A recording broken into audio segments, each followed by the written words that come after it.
and welcome to the Life Strategy Show. Your show host, Maxine Phillips. Listen, today, I always say we have a treat and we have another phenomenal guest that's going to be with us. But before we talk about the guest, it's all about levelless and a success without levels. So thank you for joining us this evening. Success without levels. I want you to take that and I want you to embody it. Because many times we're waiting on someone to accept us or tell us that we're going to be promoted or ready for promotion or considered a high performance. You are already high performance. Know that within yourself. And that is one of the reasons why levelless pushes and at the root level, success without levels. So don't wait on corporate America to tell you successful. Don't wait on your family or your friends or your coworkers. Know it within yourself and believe yourself. And one of the things that we do is we work with youth in high school, those in college, as well as adults. And even with the adults, we're looking at leadership because many times we're not being promoted because we're not able to show our value or the values that we bring to the organization that has made a difference. So as we get started tonight, we're in the holiday season, and I know we just lost two individuals, Councilman West, James West, and we also lost a former president, oh my gracious, I just lost her name, Carter, Jimmy Carter's wife. And we want to take a pause right now to just honor them and thank them for the service and all of the things that they've done here in the United States and the people that they've touched. So let's just take a moment of silence.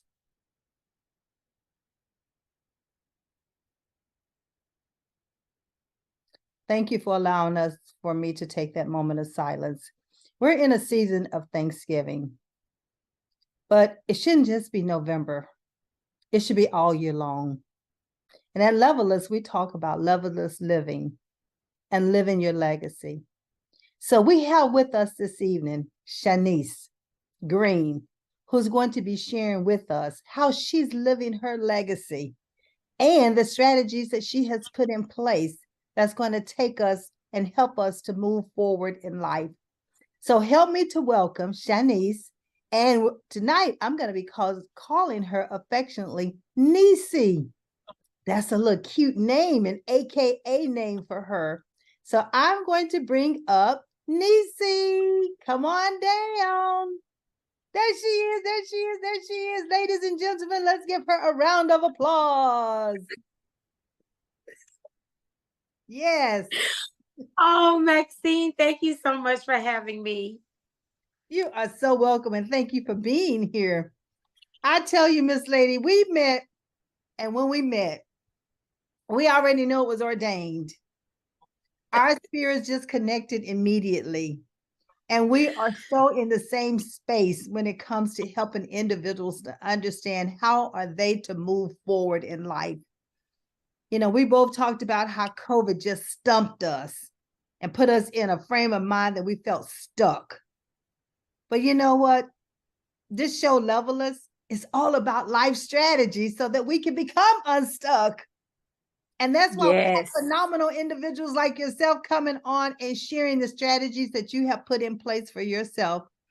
So why don't you give us just a tidbit of that background on you? Because I know, let me tell you, ladies and gentlemen, it goes on and on and on.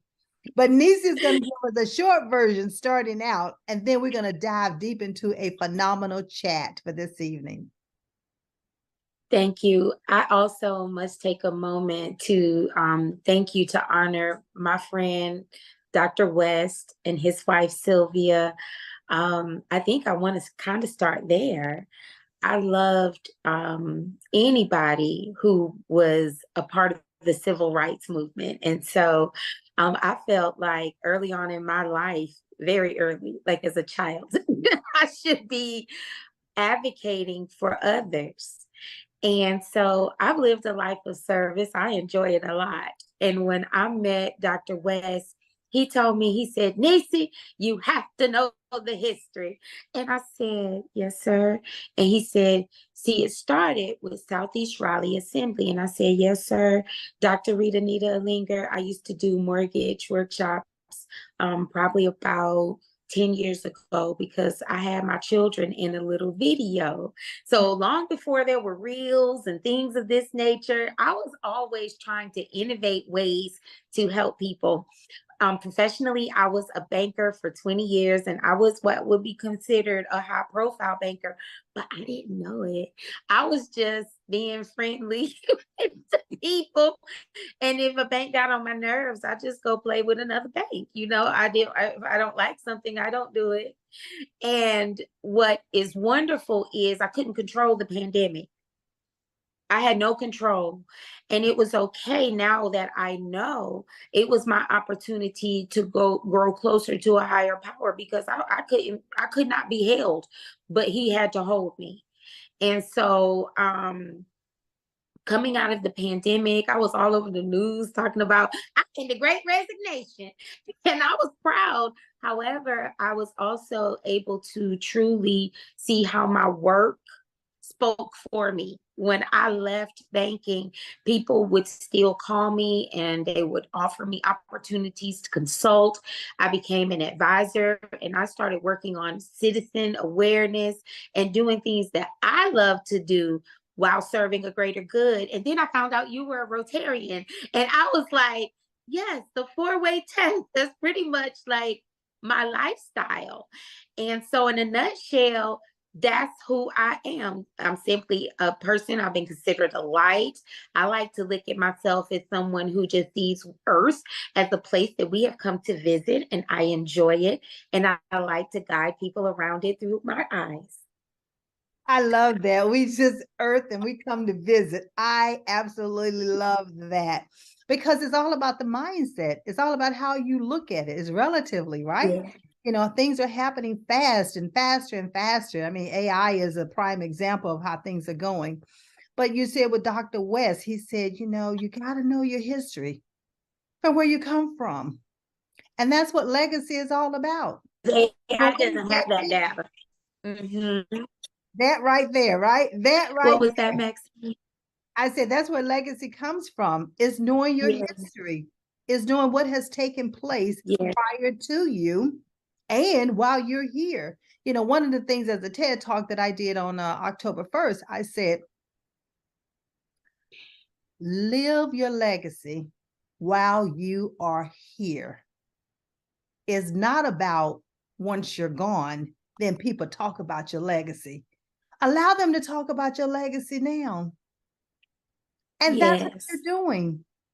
That's exactly what you are doing. So talk to me a little bit more about after Dr. West told you to know your history and you started moving and you started becoming very active in the community here in the Raleigh, North Carolina and beyond, because you don't limit yourself to one locale. I already know that. So give me a little bit more history.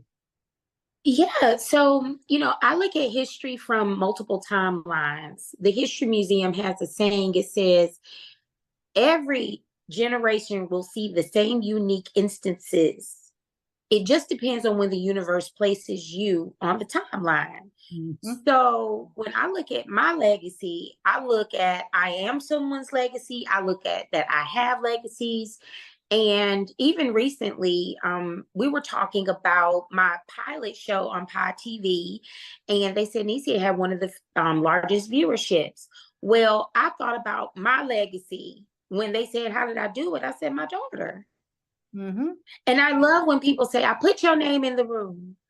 Well, I know I didn't do it by myself when I was in the room. Mm-hmm. And a lot of people have included me in rooms I wasn't ready to be in because they understood who I was based on the history. I'm a fourth generation college graduate. That means something in the Black community. That means I have seen some things. I was in DECA. I was in Jack and Jill. I applied that knowledge and started running businesses either either literally or in my mind. And when I became a banker, it was a very natural fit because I had been in a position to have an environment that was conducive to learning these things. And so I not only look at, again, the legacy, right? I look at myself as a legacy as well. And I think that has been a big part of my ability to do well because I wanted to make my ancestors proud. I wanted to make my parents proud. And I have extended that logic into how I raise my children. Oh, that is awesome. I love the fact that you say you're fourth generation. Fourth generation. Right. Yeah. That's really, really awesome. I'm the first generation of a college grad. And I mean, to hear you say fourth, it's like, that's beautiful because now my children, have gone to college. And then right now, their children are too young yet to go to college, but they're slated to go to a higher education. Now, whether that's going to be college, whether that's going to be a trade, whether that's going to be military, whether that's going to be entrepreneurship, the sky is not the limit, is what we say at Levelless. It is not the limit. So we don't limit them. And it sounds like to me, you have not even limited yourself and your children. Because you say you bring your daughter's name into the room, and that's beautiful because what did I say when I started out? We work with youth. And everybody talks about they are the future. No, they are right now.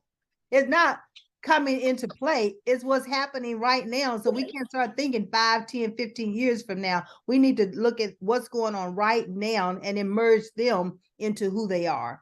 So talk to me a little bit about the strategy that helped you to understand who you are as an individual and your worth. It was not always understood.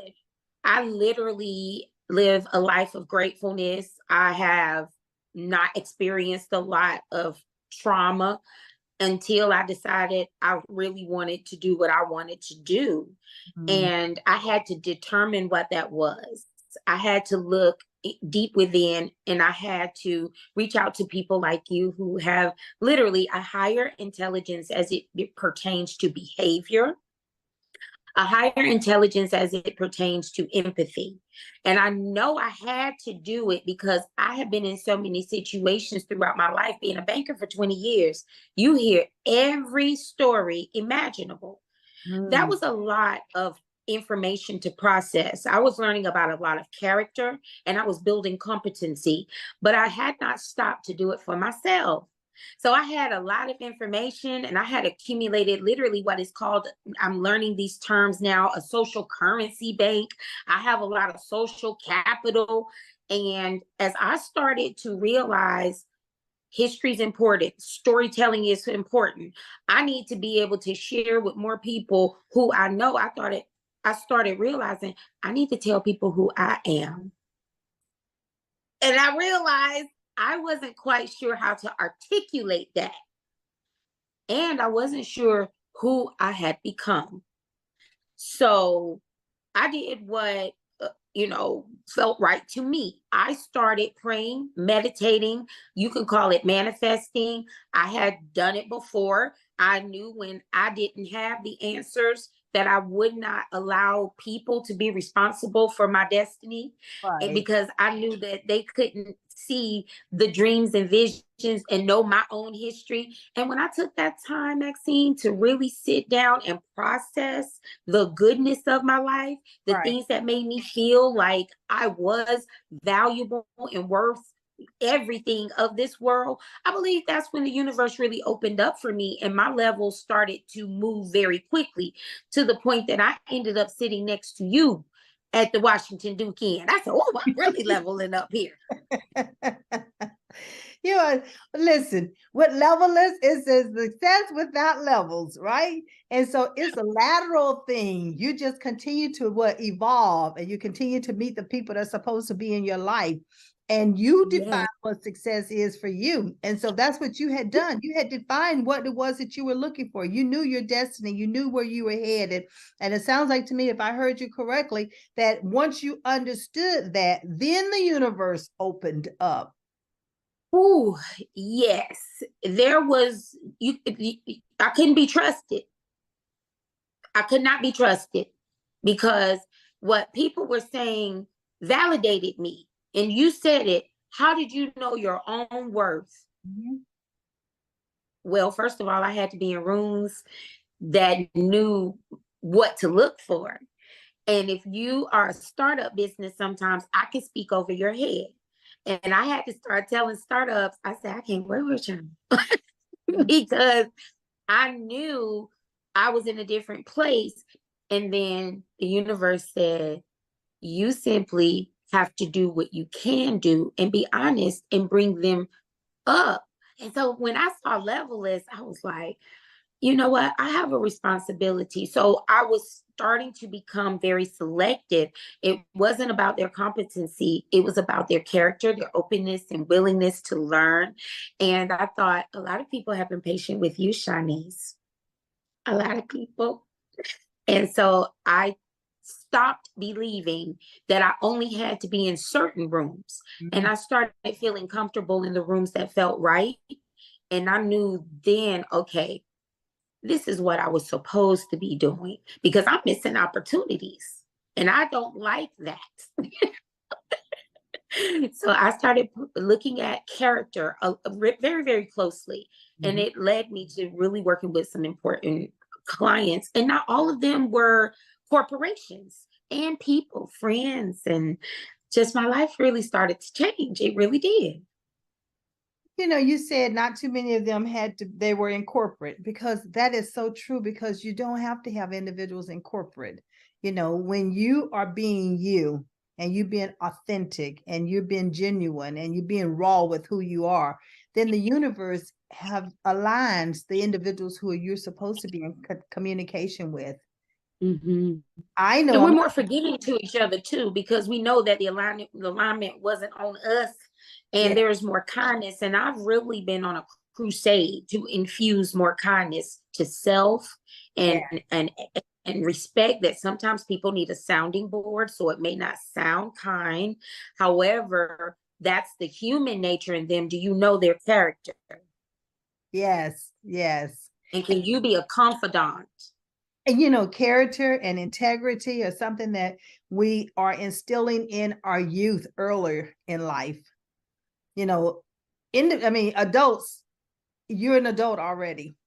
And many times they're an adult's character has been damaged. Their Mhm. integrity have been damaged. And once that the trust has been lost, it takes years to get it back. It took you years to acquire it. But it could take one day, it could take 1 second, it could take 1 hour to lose it. But to regain it again, it's almost like you have to what? Repurpose yourself, I reposition think what yourself. is happening is I think people need to have an AI approach to forgiveness, like my 9-year-old son. He said, Mommy, everybody gets angry. I just let it last 5 seconds. And I believe that's what has helped me in life. He's seen me just recover because I try not to remove myself over isolated incidences. I've been misunderstood so much in my lifetime that I try to allow people to show me where the fit is. And if I can't find it, I'm okay walking away. But a lot of times I don't have to. I have a strong moral compass. But I do know the pandemic really put me into thought mode, right? And um it wasn't you go talk to a therapist. No, Maxine, I wanted some friends. I wanted some strong women. I wanted women from different nationalities and from different timelines in my life to Mhm. help me. And so finding my way into new spaces, sometimes I know how to act, Maxine, and sometimes I don't, because they're new spaces. I'm exploring earth. Yeah. And many times you're not the only one. We find ourselves in different spaces, right? That's new, is unfamiliar, Yes. untread they say, territory. So one of the things that I do for myself and I help my clients to do is just take a step back. When you Hmm. walk into that room with confidence and start observing, you know, and then many times Yeah. our conversations is already taking place, right? And with those conversations taking place, You can walk up to the conversation if it's a group of individuals, and you can just stand there and observe. And I Walk up and always then want take everybody to over. embrace me. Not walk up and then take over. Yeah, that's me. See, I don't know any better. I believe I walk in and I'm friends with everybody. And Right. so recently I have had to learn to recalibrate my excitement about my own curiosity. And I've hoped that people would be a little more open to someone who's well traveled in social currency. I'm used to people. And I'm finding, especially coming out of the pandemic and even dealing with children, not everybody is used to connecting and interacting and talking to each other. So I have really been learning and growing, and it feels right. It doesn't feel like, oh, I messed up all the time. Nope. I get up and I try it again. And as a result, even being on Zoom calls, that's new to me. I'm out of my comfort zone right now. So it wasn't just connecting with people. I had to start connecting with new ways to live. And that's how I believe I'm starting to live a levelless life, because I know that I don't know everything and I'm curious about what there is to know. And you and me and so many others and our youth are definitely curious. And many times we do not allow them to express themselves because we as an adult want to guide them, direct them, right? Opposed to allowing them to share with us what their thoughts are. And many times it's a new idea, it's a new way of doing things. So if I were to ask you, what would you tell your 16-year-old self right now, knowing what you know? So my 16-year-old self was a grown woman with a lot of opportunity. And I would tell my 16-year-old self, do not do anything that doesn't feel right to you because somebody else believes it's best for you. I knew I was a great dancer in high school, and I knew I should have gone to an art school. However, I would also tell my 16-year-old self to be very comfortable and accept the will of the universe. I used to say I was in prison in that bank. Say No, that I wasn't. again. Let's just pause there for a minute. Say that again, because ladies and gentlemen, I want you all to write that down. This is a platinum nugget moment. We have to accept that some things the universe allows for us to go through to happen for us. And that's okay. I did not go to art school. I went to A&T. I was a golden delight. I met wonderful people. And then I became a banker. I used my English degree as more of a comprehension aspect into the finance world. Do you understand how to write a credit memo? Yes, Shanese can do that. you know, and as a result, I gained a wealth of knowledge that I would never have acquired at an art school. And so now, as a mature woman, I'm able to help creatives on a larger platform rather than just serving myself out there dancing on tour. I'm taking myself on tour dancing. I can just do whatever I want. I didn't have to deny the opportunity. I just had to accept it. I love it. I love it.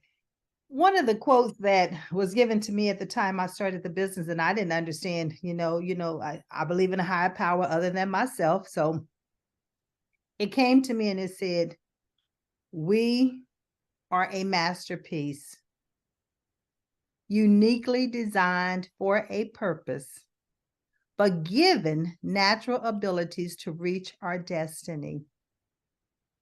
And that's what you just described. You just described that dance is an ability, but that dance is a catalyst that's going to help you reach that destiny that you were purposed for when you were given the breath of life. Can I tell you a real quick story? You sure can. About 3 years ago, I told everybody at the bank, I said, I'm a dance in the African American Culture Festival. Just told them. That was a dream, a goal. I have wanted to do it for years. And I called one of those young ladies this past year and I said, I'm a dancing African American culture festival girl. And then I found out that Dr. West started that festival. And to be able to share my gift and be a part of a historical moment, this 2023 year, those are the kinds of things that I stop and I thank the universe for. I'm appreciative. I didn't get upset that I didn't do it the first year I said I was going to do it. I kept dancing. And then when I got the phone call that we had been asked to dance, my dance company, the Reels Dance Group, I was so happy. And I was like, now I just danced in the 50th anniversary of hip hop. But the African American Culture Festival was actually a dream of mine. And so I've also started to realize I can't have everything the minute I think of it. And I can't accept that I have to accept rather that I'm a part of the have, and I need to help get to more people with ideas, because that's what Dr. West did for me. He had an idea and he created this festival. It was a reality and I had a dream. And when all of it came together, I was so proud. And so acceptance of even the timeline of your life is important. Yes. And, it's not about our timing. It's the timing of the universe for us. And as you indicated, you said you were going to dance. You just didn't say when. 1 year, 2 years, could have been 5 years, but you danced. And that's what we have to start realizing. And that's one of the things, is the reason why I talk about strategy so much, is because that was a strategy for you. Yes. And it was motivating too, Maxine. I had something to look forward to.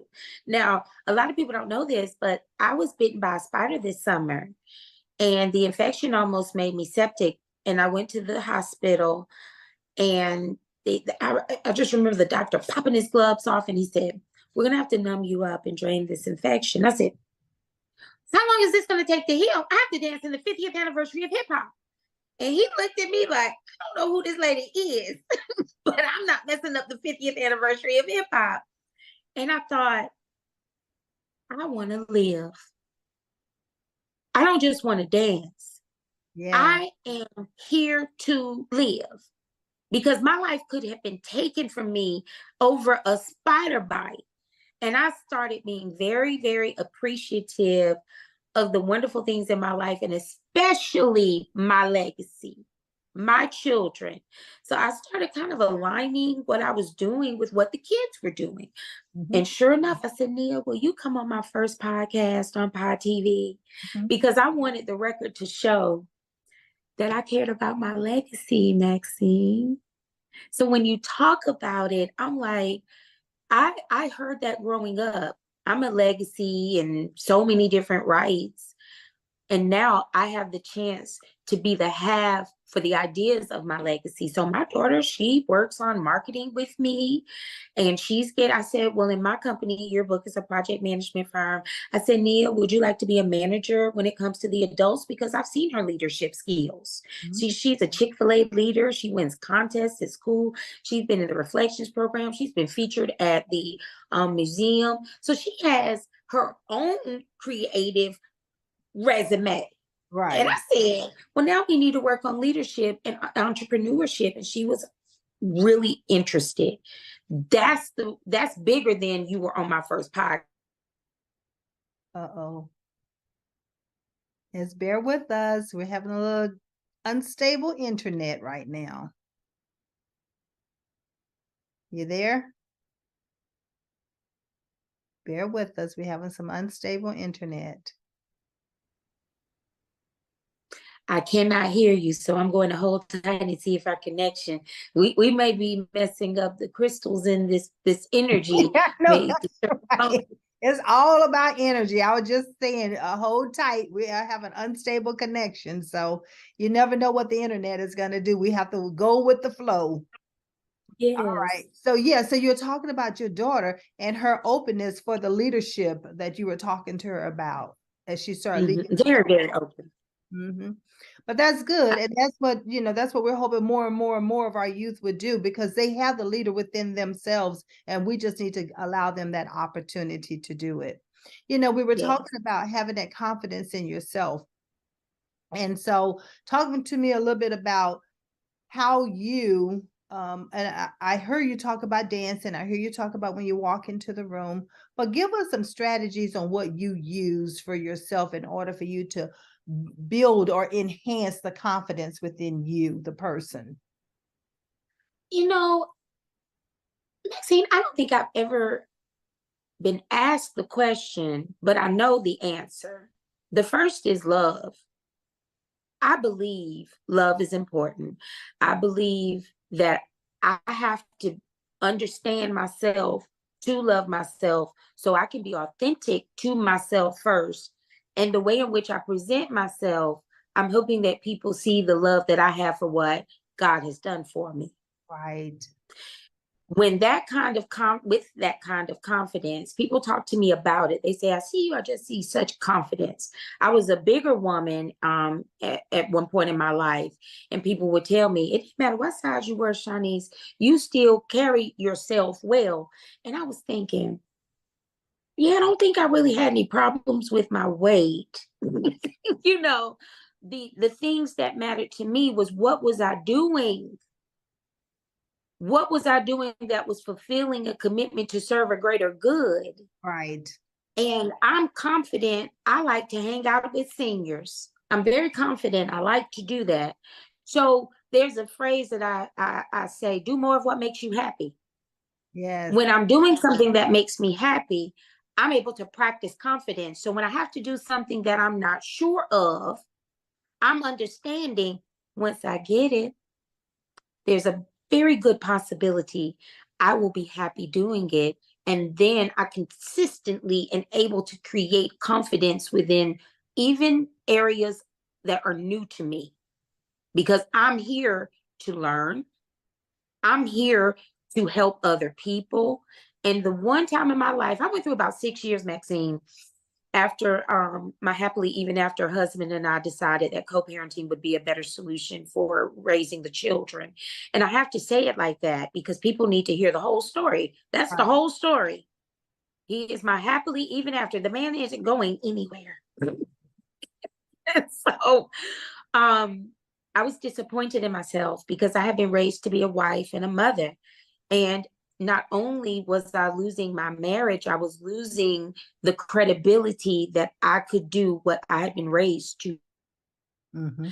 And when I changed the belief system to understand that the children were first, the decision that I made was best for them. I made a good decision in marrying their dad. They're wonderful kids. I also made a good decision to ensure that the way in which we raised them was healthy. And so when I stopped beating myself up about that, my confidence in my critical thinking and decision making skills Come on. returned. And I was like, now I can go have fun again because I stopped beating myself up, because I stopped feeling like I didn't love myself, because I wasn't doing what a generation or two or three before me felt was the measurement of a Right. good woman. I'm a good mother too. And there was no right or wrong, no good or evil. There was, let's do this with the children in mind and not worry about what other people say. Right. And so when you look at that on a broad scale, and that's how I'm living my life. But what happened was I was so worried about everybody else because I was making the money and bringing it back to the kids. The real thing that hurt me, and I'm going to sum this up, was I had stopped parenting the children as a mother because I didn't feel worthy. So Ladies. I had to go get back, find my self-worth, find my love for myself, had to apologize to the kids. I was like, look, I know I took 6 years off. I'm back. And that was something that as a mother, that was hard because now we're talking about trust.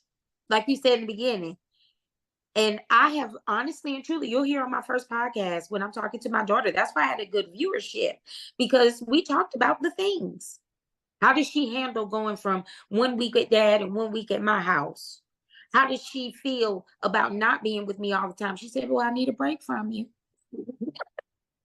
So she And told the that's truth. what worked Yeah. for us. And Yeah. when I stopped worrying about what everybody else was thinking and started focusing back on what I knew was best for the way in which our lives were positioned, that's when I started getting confident again. Because I'm telling you, Maxine, you couldn't have been around me about three years ago. You would have said, no, no, no. Mm-mm. You need to hire me. Well, you know what I'm hearing is that self-awareness. That Mm-hmm. self-awareness kicked in. You It is. start loving yourself. You start recognizing what you needed to do differently. You start recognizing what was not working. And ladies and Mm-hmm. gentlemen, that's all a part of life. That's all a part of evolving. That's all a part of growing up. And that's maturity, is recognizing what's working, what's not working, and what do we need to do differently. Mm-hmm. But That's where that Maxine, you told me. That's what I was hearing.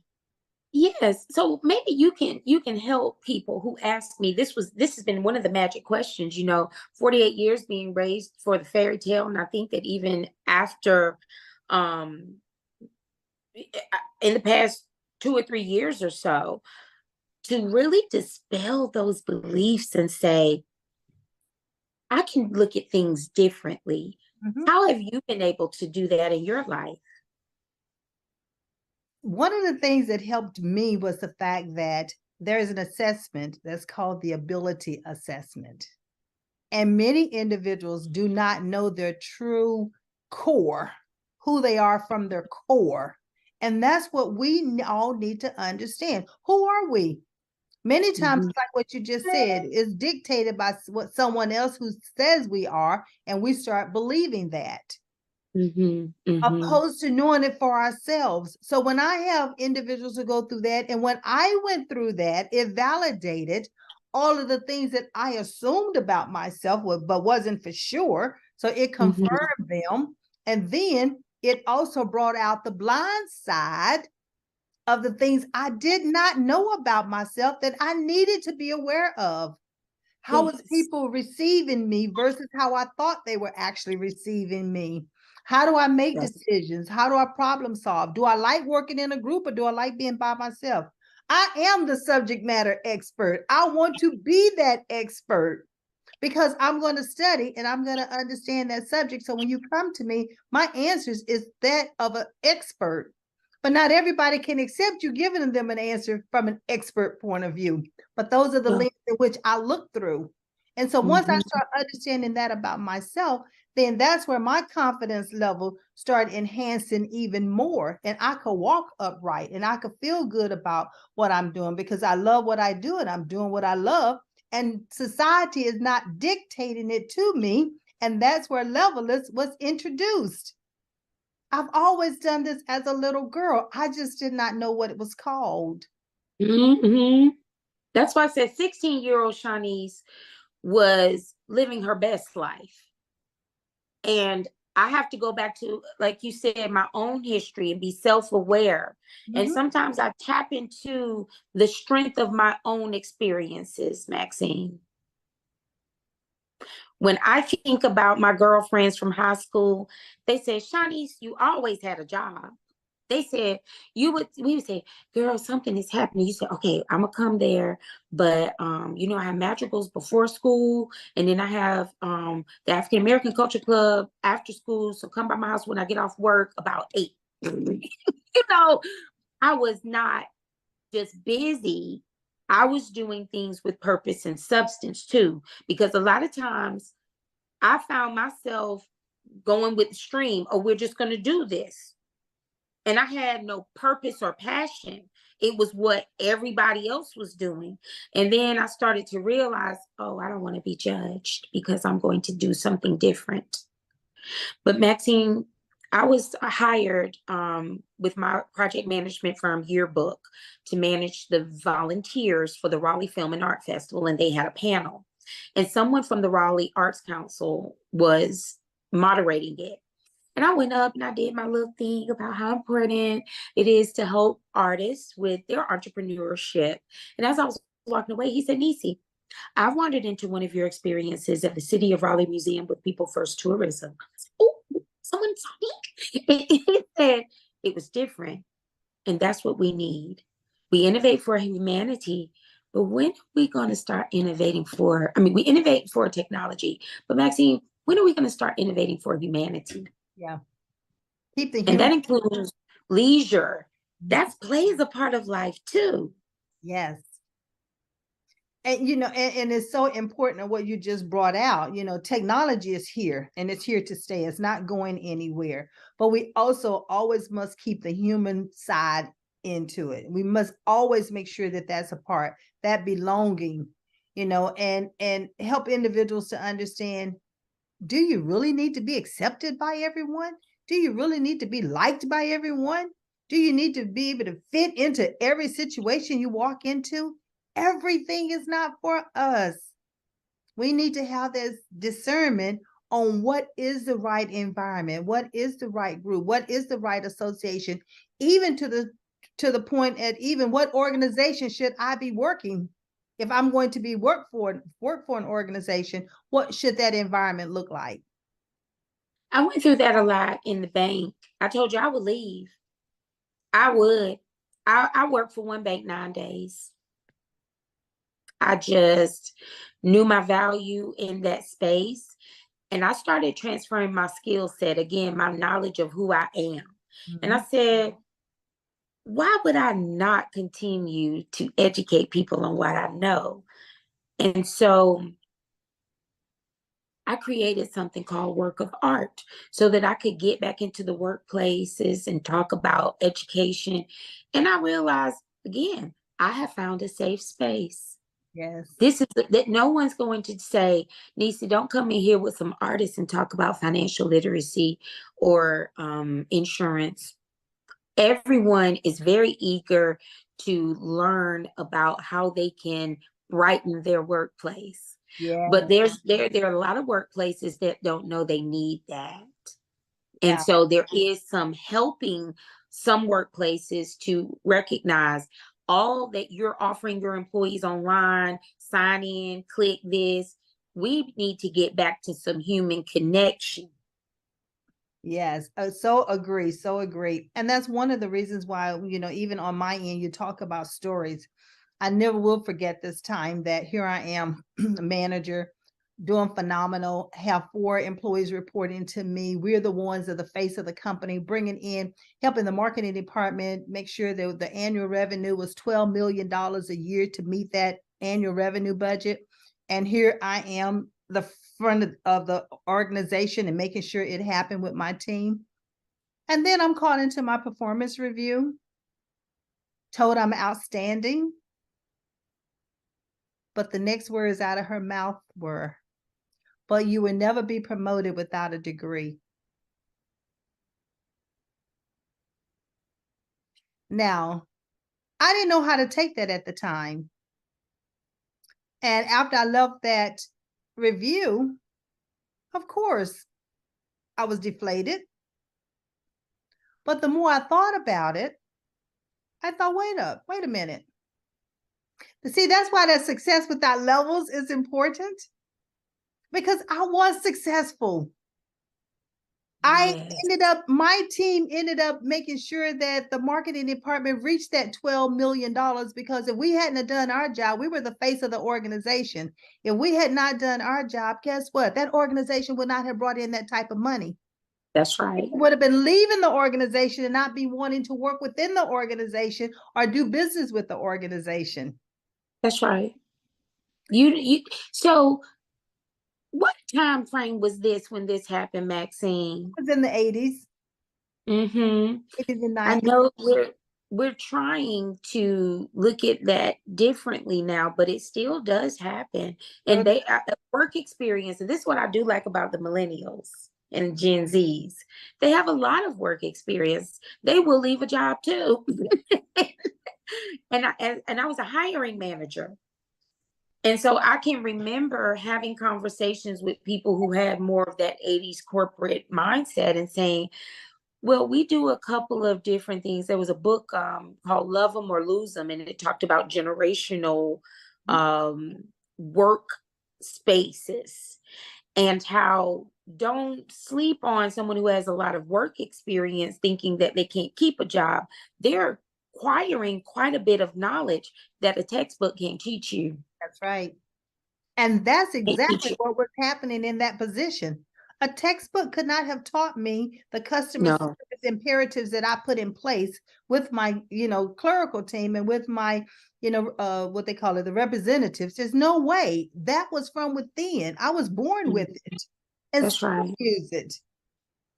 And so I had to take a step back and say, wait a minute, society does not dictate to me if I'm successful. I am successful. Yeah. Well, I was failing at something in society. This little piece of hair is driving me crazy. And it's a good example of what I mean by I just told the young lady, I said, I'm ready to take my rightful place in society and I want to work on being a lady. And when I met you, you said you did etiquette classes. And I was like, but I need some different kind of etiquette classes than tea parties and forks and spoons. And I need to then, understand things like social media etiquette. I exactly. don't understand text etiquette. My daughter can look at an emoji, and they had a little emoji movie coming out. She can look at an emoji and tell a whole story. My baby said one, he had the, she said, Why is Mommy, it? Sean never cries. Yeah. I said, he's hurt. And Yeah. sure enough, so Yeah. staying in a curious mode, learning about myself, I decided that I had been in a male dominated position in my life for too long, being the oldest of the grandchildren, being in a male dominated professional career. I would find things to balance, like dancing. I was a cheerleading coach at Chavis for 10 years. But now I need to just decide. And when I looked at all of the aspects of who I am, I thought to myself, being a college graduate, that's not really going to get me a job, because what did I really learn there? How I present myself best is when I am a lady.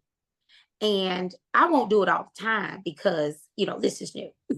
But I'm so thankful that there are etiquettes that ladies have.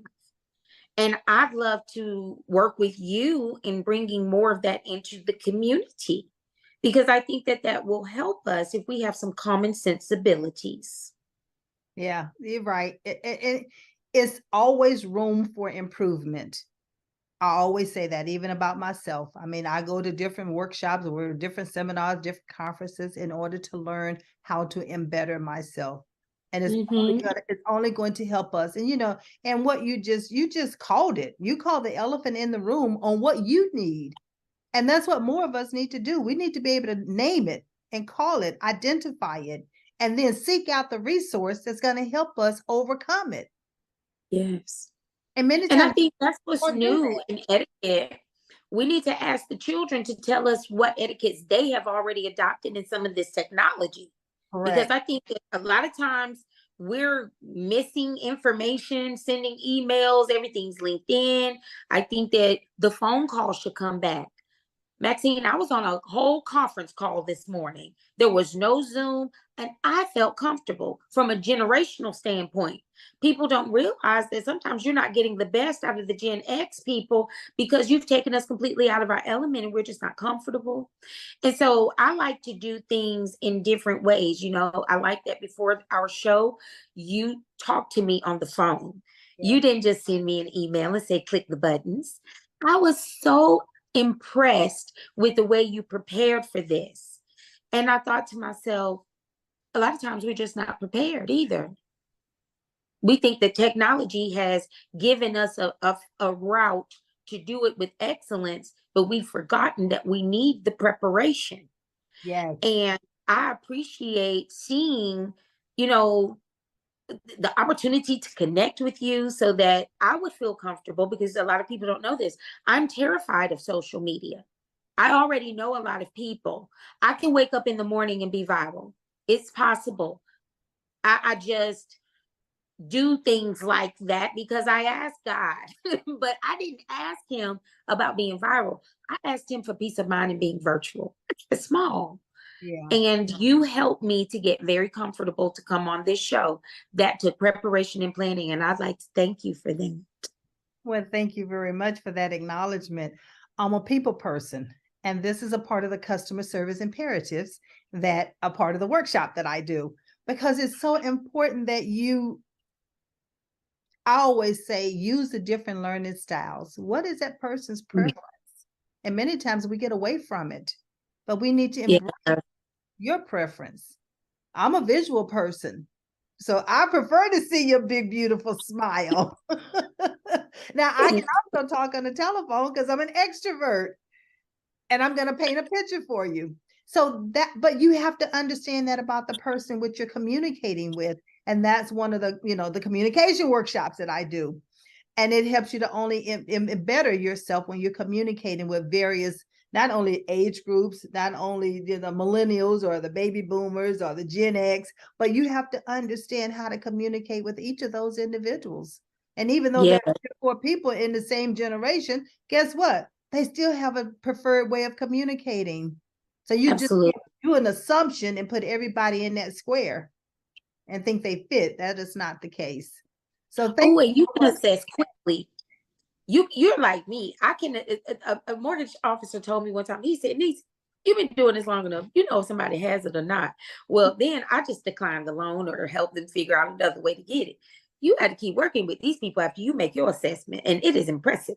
And you were spot on with me. I was like, I like to tell people what to do. You said, so you're a verbal. Well, I mean, but you have to help people to understand what's their preference. And even with leaders, you have these entire team of individuals. And if you do not understand their preferred way of communicating, you're going to be missing a major opportunity. And you're not going to be able to be using their potential to the fullest. Because there's a misalignment going on. And you also need to know, are they in the right role and responsibilities when it comes to their competencies? Yes. And that was always, I remember when I first started in banking, they just gave me a job. They saw, I was on a call this morning. They said, have a charismatic company. Don't just be charismatic. I was just charismatic. That's all. I did not know how to manage people. And when it became obvious, the district leader came in and he was so honest with me. He said, Nisi, we either, in people in your position, we either coach you up or coach you out. Right. If you cannot do it, we cannot allow you to keep not doing it well. And at that point, self-reflection, I had to become self-aware. Why am I not doing this job well? Who do I talk to that is doing it well? Looking at my learning style, I remember becoming a part of the merger teams, and they couldn't fire me then because no one could communicate what was being given to the new bank and then shared to the employees so that the merger, I was like, oh, so I wanted to be a trainer, but I couldn't be trusted with that responsibility. I was too all over the place. I was a young woman. I was still, trying to figure things out. You couldn't trust me with the minds of new people coming into the role, but I got to practice it. And over time, I realized managing people collectively all the time was really a good fit for me. And I ended up going back through the training school again. And I felt like my company really cared for me until they didn't. And then I went to work for a new company. That's all. And what you did was you repurposed your skills.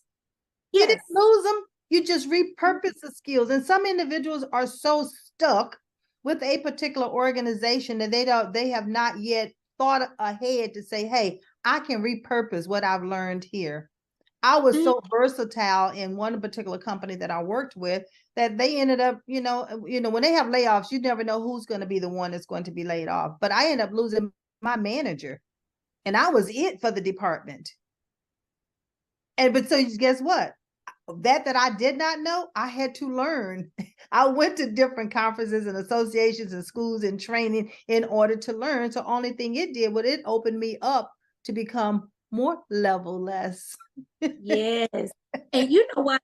Talking about that social currency and being the only one in the department, that's one of the things my project management firm prides itself on, is helping people build strong teams. If I already know so many people, then maybe we can barter some services, or Right. maybe we can bring in an expert and look at how the budget can compensate the person that you need in order to get to your next level. Yeah. We have too many organizations and individuals from a corporate and business standpoint that are working without a team. But then I recognize something: our individuals in our communities, our families, they need teams too. If you go and apply for something, a resource, and you can't get it, what are we supposed to do? We're Yeah. supposed to still help you figure out other ways. And the one thing that I've noticed, I've recently changed my thinking about financial literacy. This was a huge shift. I said some people are never going to learn how to balance their statements. So, what is the solution? They need a team.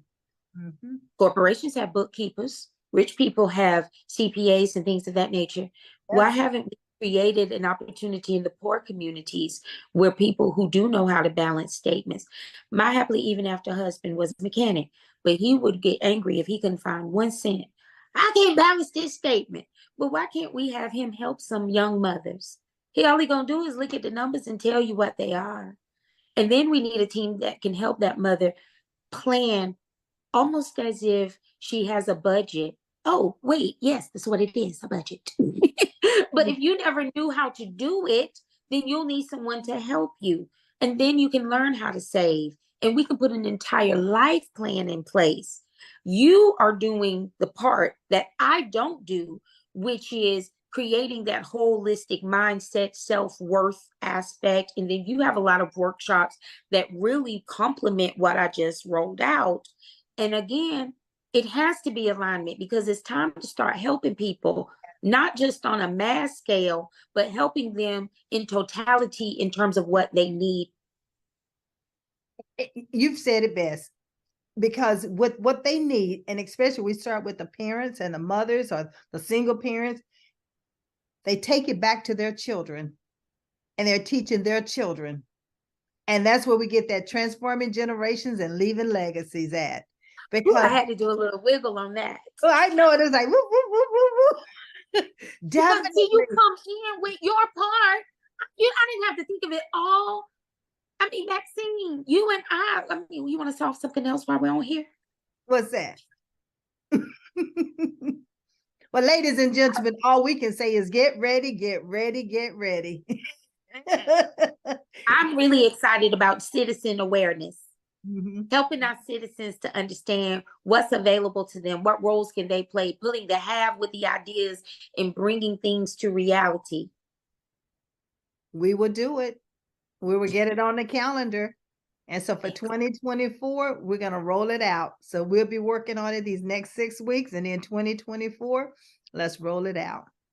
I love this for everyone, Maxine, and I thank God for the opportunity to be with you today, be with your guests, your fans. I appreciate you, the woman that you represent in our community.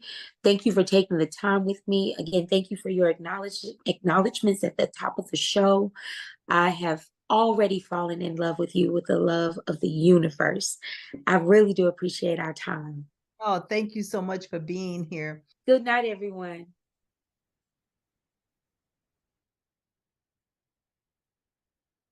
And ladies and gentlemen, that does it for our evening. As you heard, what a phenomenal conversation that I have just had with Shanese and Nisi. I mean, she is a powerhouse. She's a community advocate. I mean, we're going to be rolling some phenomenal things out in 2024. So just get ready, get ready, get ready. But as I close the show, I always say, I believe in you and I trust you believe in yourself. So meet me back here next week, same place, same station. But in the meantime, have yourself a happy holiday. Happy Thanksgiving to you.